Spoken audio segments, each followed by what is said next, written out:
Hello one and all. Today I'm going to take you through a tour of Mississauga on this Canada Day, Canada's birthday, and I'm going to do it on a bicycle. It's called a Stromer, and it's an e-bike. Well, I'll get into that a little later. Let's start our tour in the Celebration Square, which is beside Square One in Mississauga. So I'm just going to describe what I can as I go through this. For instance, on our right side, hard to believe, it looks like grass, feels like grass, but it's actually artificial turf. It's very nice, it's clean, it's soft, very comfortable. You're looking at the City Hall in the background there, and we're going to take a trip down the road. Right there where those arrows are, those are the Marilyn Monroe buildings. But before we go, let's cool off a bit. It's about 32 degrees Celsius today. It's very hot and humid. The fountain's going, but it won't be going for long. This entire square will be filled with thousands of people by the end of the day in preparation for the long weekend, Canada's birthday. So just a quick description of what you're looking at there. The Mississauga Library's on your left, and the Mississauga City Hall's on your right. And in the middle we have the Capitol Towers, which are condominiums. And I'm just going to wait for the water to kick in here. And there we go. And this is the Mississauga Sprinkler Tunnel.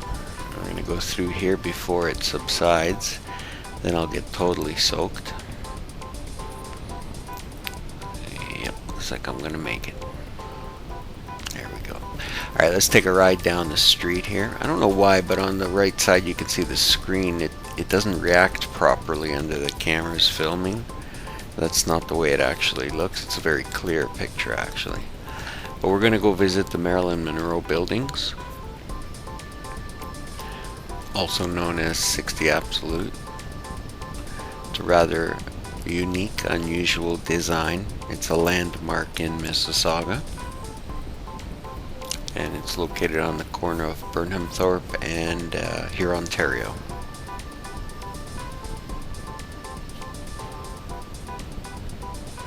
And there they are there, the Marilyn Monroe shapely condominiums.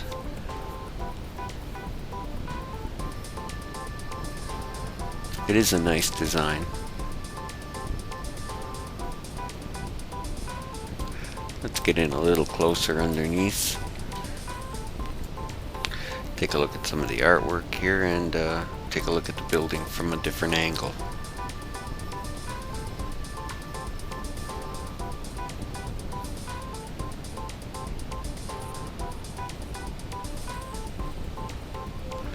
Yeah, it looks like it's got a. Looks like somebody took the top of the building and just twisted it.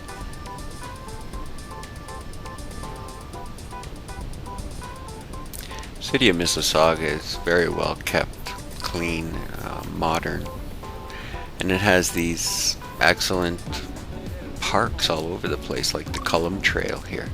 Let's take us down a small portion of the trail, just so you can see the diversified environment that we live in. Directly to my right is the Credit River.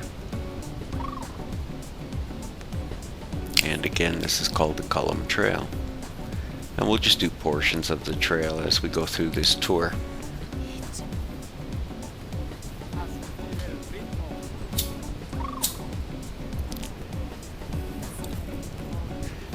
There's a few offshoot paths, forks in the road, etc. It's great for walking or biking or jogging. Everyone respects each other on as far as however mode of transportation you use through here. And it's usually always this quiet, which I like as well. It's never really too crowded, and this is a long weekend, so you could find parts of it that are populated, but for today, there's not many people on the trail. So there's these little offshoots, bridges, paths, and whatnot.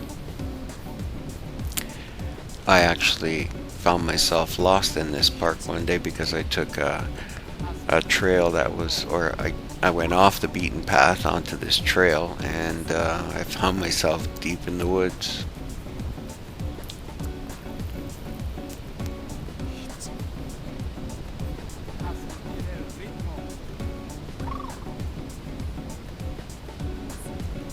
This is the second such bridge I'm coming to.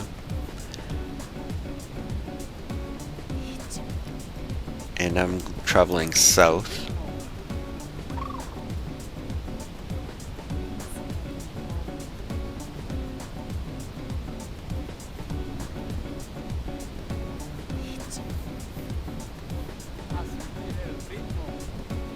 And the river looks very refreshing today. Let's speed this up a bit to take you through it.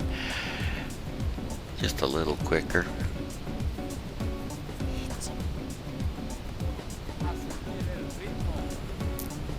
So here we go. I'm a little off the beaten path, but again there are trails throughout the woods that you can take.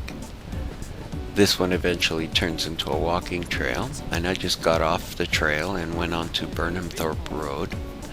Burnhamthorpe has a bridge which overlooks the Credit River, and you can see the path as I'm panning to the left down there, that white road. That's the path I was just on.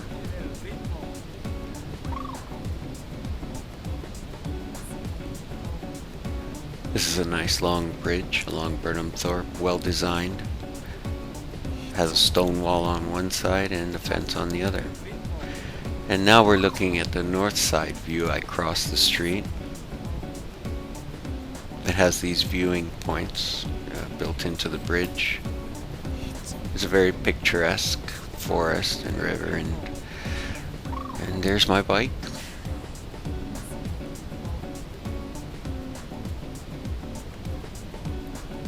Very comfortable for pedestrians to walk along this bridge.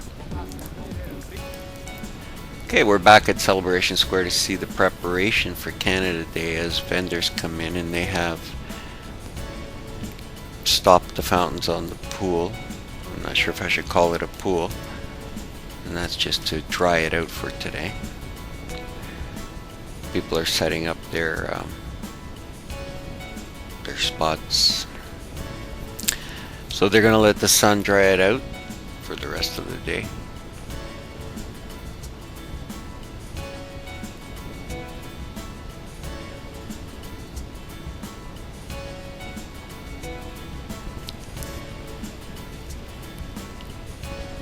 There are two screens that you can maybe see in the back by the stage.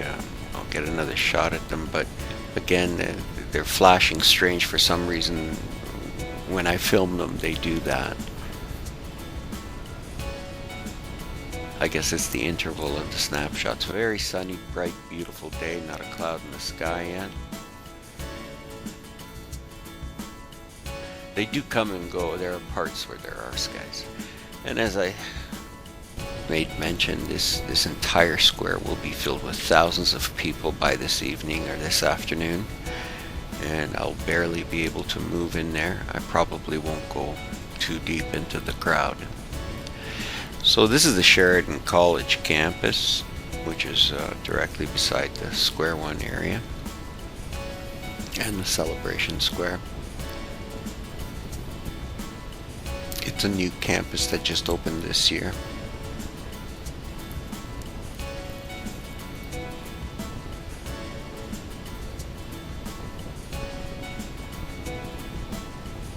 Kind of an interesting walking path.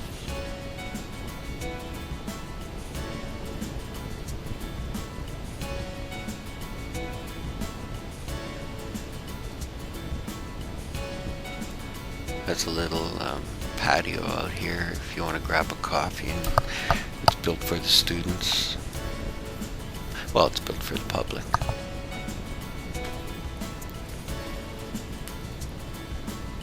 Kind of fun going through it with a bicycle.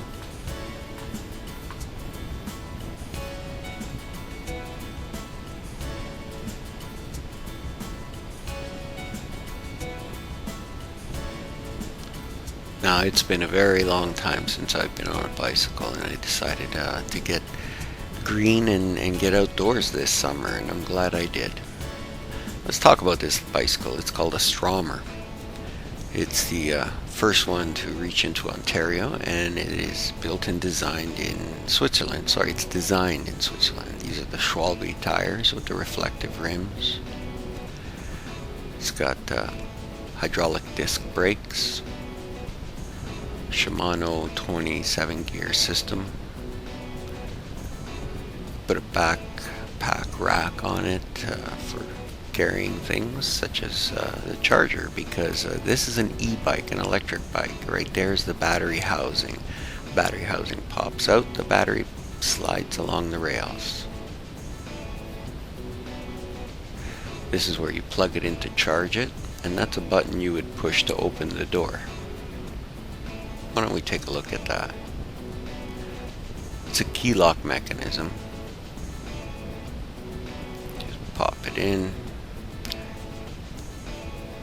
push the button, and it pushes the door from the inside and pops the door open.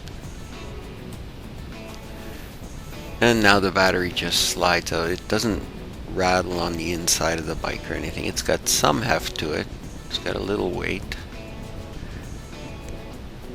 It's nicely built. You can see the sliding rails along the side there. A little extra room along the top if you want to put something in there to carry. So we just line up the sliding rails and let it just pop down, and the door shuts quite easily. If keys aren't in the way, let's get that right. There we go, and we're good.